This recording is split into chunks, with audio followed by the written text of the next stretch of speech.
손흥민이 토트넘을 떠나자 토트넘이 그 여파로 파산에 이를 것이라는 충격적인 보도가 터져나왔습니다. 이 소식을 접한 일부 전문가들은 손흥민이 떠나면 2부 리그 강등될 것이라는 전망을 비웃던 영국 매체들이 이제야 현실을 직시하기 시작했다고 말하면서 2부 리그 강등이 문제가 아니다. 구단 파산이 현실적으로 다가오는 게 문제라고 말해 팬들의 관심이 집중되고 있습니다. 도대체 어떤 상황인지 더 풋볼이 자세히 알아보겠습니다.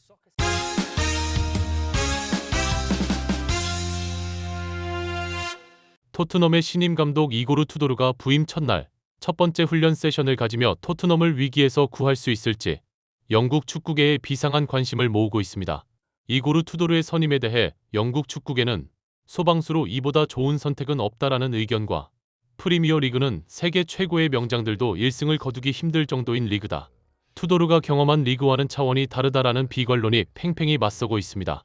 이런 분위기 속에서 영국의 한 매체는 토트넘은 지금 2부 리그 강등이 문제가 아니다라고 말하면서 손흥민이 떠난 그 여파로 토트넘이 파산 위기로 내몰리고 있다는 충격적인 보도를 하고 있습니다. 영국 매체 텔레그래프는 17일 토트넘이 강등 여부와 관계없이 수천만 파운드에 달할 것으로 전문가들이 예측하는 스폰서십 계약상의 재정적 타격에 직면해 있다고 단독 보도하면서 유럽 대항전 진출 실패가 확실시되는 상황에서 주요 파트너사들이 이탈 움직임을 보이고 있다. 거기에 엎친 데 덮친 격으로 강등될 경우 그 피해는 현재 토트넘이 감당할 수 없는 재앙 수준이 될 것이라는 분석을 내놓고 있는데요. 이 매체는 이어 토트넘이 직면한 가장 큰 문제는 구단을 상징하던 글로벌 아이콘, 즉 손흥민과 해리 케인 같은 스타 선수들의 부재라고 말하면서 이 두 선수는 오랫동안 팀의 득점과 마케팅을 책임졌다. 해리 케인에 이어 아시아 시장의 압도적 티켓 파워를 가졌던 손흥민까지 팀을 떠나면서 토트넘은 스폰서들에게 매력 없는 팀으로 전락했다고 보도했습니다.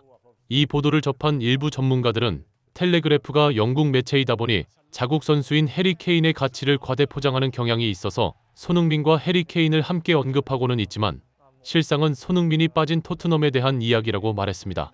해리 케인은 바이에른 뮌헨으로 나가버리면서 영국 축구계에서 멀어졌다.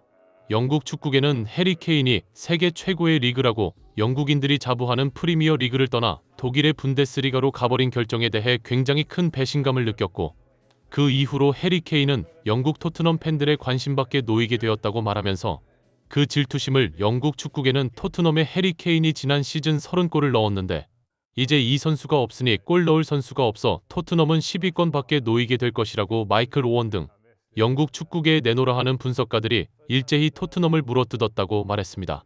하지만 손흥민이 해리 케인이 없는 원톱 자리에 들어가면서 17골 10도움을 하는 원맨쇼를 펼치며 토트넘을 리그 5위로 끌어올리자 영국 축구계는 해리 케인 없으면 망할 것이라고 떠들던 입을 다물었다고 말하면서 너무나도 자존심이 상하지만 영국 축구계는 손흥민이 해리 케인이 자리를 대신했다 정도로 손흥민을 평가절하 하며 손흥민의 위대함을 내려치기 하느라 바빴다고 말했습니다.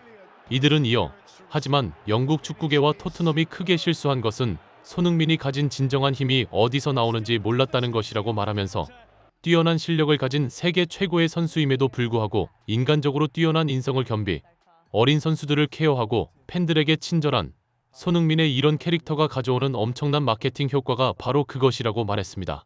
해리 케인은 영국에서만 대단한 선수지 아시아에서 손흥민 정도의 영향력을 가진 선수가 아니다라고 말하면서 손흥민은 유럽 5대 리그뿐 아니라 아시아 시장을 아우르는 아이콘이며 손흥민이 아시아인들에게 주는 엄청난 자부심은 토트넘을 세계적인 클럽으로 성장시키는 큰 수입을 안겨주었다고 말했습니다. 해리 케인이 떠난 후 토트넘이 망할 것처럼 영국 매체들이 떠들었지만 손흥민은 그런 토트넘을 혼자 힘으로 유로파 우승을 시켜버리면서 이제는 그런 헛소리를 더 이상 할 수 없게 되었었다고 말하면서 하지만 손흥민이 떠난 지 1년도 되지 않은 상황에서 토트넘은 망하기 일보 직전으로 몰리게 되었다고 말했습니다. 토트넘과 같이 재정 규모가 큰 클럽들은 반드시 스폰서들의 광고 수입을 얻어야 생존이 가능하다라고 말하면서 하지만 손흥민이 있을 때 연장 계약에 망설이지 않았던 스폰서 업체들, 특히 아시아 업체들이 손흥민이 떠난 후 연장 계약을 거의 하지 않고 있다고 말했습니다. 그들에게 손흥민 없는 토트넘은 더 이상 매력적인 구단이 아닌 것이 현실이라고 말하면서 실제로 토트넘은 10억 파운드, 한화 약 1조 9,700억 원을 투입해 지은 최첨단 신구장의 명명권 계약을 여전히 따내지 못하고 있다. 유럽 축구 연맹 챔피언스 리그 무대에서 멀어지고 스타 선수마저 없는 팀의 경기장에 거액을 투자할 기업을 찾기란 사실상 불가능에 가깝기 때문이라고 말했습니다. 전문가들의 이런 지적이 일리가 있는 것은 토트넘의 스폰서십 상황은 최근 그야말로 폭탄 돌리기 형국일 정도로 최악을 향해 치닫고 있기 때문입니다. 영국 매체 텔레그래프에 따르면 토트넘의 가장 오래된 주요 스폰서 중 하나가 이번 시즌을 끝으로 계약이 만료되지만 해당 기업은 재계약 여부를 매체는 불투명하게 보고 있습니다.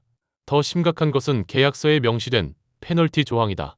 토트넘은 유럽 대항전 진출 시 지급되는 거액의 보너스를 챙길 수 없게 됐고 일부 스폰서들은 팀이 강등될 경우 계약을 일방적으로 종료하거나 후원금을 대폭 삭감할 수 있는 권리를 보유하고 있습니다. 여기에 2027년부터는 AIA와의 메인 셔츠 스폰서 계약이 종료되고 트레이닝복 스폰서로 전환되는데 연간 후원금이 기존 4천만 파운드, 한화 약 780억 원에서 1,000만 파운드, 한화 약 200억 원 수준으로 쪼그라들 전망입니다. 재정적 압박이 심해지자 토트넘 구단 수뇌부의 행보도 무리수를 두고 있습니다. 최근 토트넘은 온라인 거래 플랫폼 인피녹스와 단연 스폰서십 계약을 체결했는데요. 하지만 이 업체는 과거 금융당국으로부터 거액의 벌금을 부과받은 이력이 있고 사기 의혹 다큐멘터리에 언급되는 등 논란이 많은 기업이라는 것이 전문가들의 지적입니다. 영국 현지에서는 토트넘이 재정난을 타개하기 위해 스폰서의 질을 따지지 않고 무분별하게 계약을 맺고 있다는 비판이 쏟아지고 있습니다. 이뿐만 아닙니다. 토트넘은 구단이 야심차게 출시했던 팬 토큰의 가치 역시 2달러에서 20센트로 10분의 1 토막이 났습니다. 구단을 믿고 투자한 토트넘 팬들의 실망감은 분노로 바뀌고 있으며 이는 곧 구단 상품 불매와 관중 동원력 저하로 이어질 가능성이 크다는 것이 전문가들의 분석인데요. 몇몇 전문가들은 챔피언스 리그에 나가지 못하고 두부로 강등이 되면 순위에 따라 배당금의 규모가 엄청나게 줄어든다고 말하면서 이것은 결국 6만 5천 녀석을 가득 채우며 한 주당 입장 수입만 50억 가까이 얻어내던 토트넘의 꾸준한 수입이 말라가게 될 것이다. 이들은 이어 해리 케인이 떠났을 때는 이런 말이 나온 적이 없다고 말하면서 하지만 손흥민이 떠난 지 6개월도 지나지 않은 시점에서 영국 현지 매체들로부터 토트넘 재정 파산에 대한 구체적인 기사들이 나오기 시작했다고 말했습니다. 이들은 마지막으로 그러나 진짜 문제는 토트넘 팬들의 눈높이가 굉장히 높아졌다는 것이라고 말하면서 손흥민은 세계 최고의 역습 공격수다. 토트넘 팬들은 10년간 손흥민의 환상적인 플레이에 자신들도 모르게 길들여져 있어 웬만한 선수의 플레이는 눈에 들어오지도 않는다. 손흥민 자리에 5천억을 쏟아부으며 선수들을 수급했지만 그 어떤 선수도 손흥민의 플레이 수준에 반해도 미치지 못한다. 토트넘은 2부 리그 강등이 문제가 아니라 재정 파산이 더욱 큰 문제로 다가오고 있다고 말해 많은 팬들의 고개를 끄덕이게 했습니다. 구독, 좋아요, 좋은 댓글은 불타는 제작 열정을 더욱 불타오르게 합니다. 시청해주셔서 감사합니다. 이상 더 풋볼이었습니다.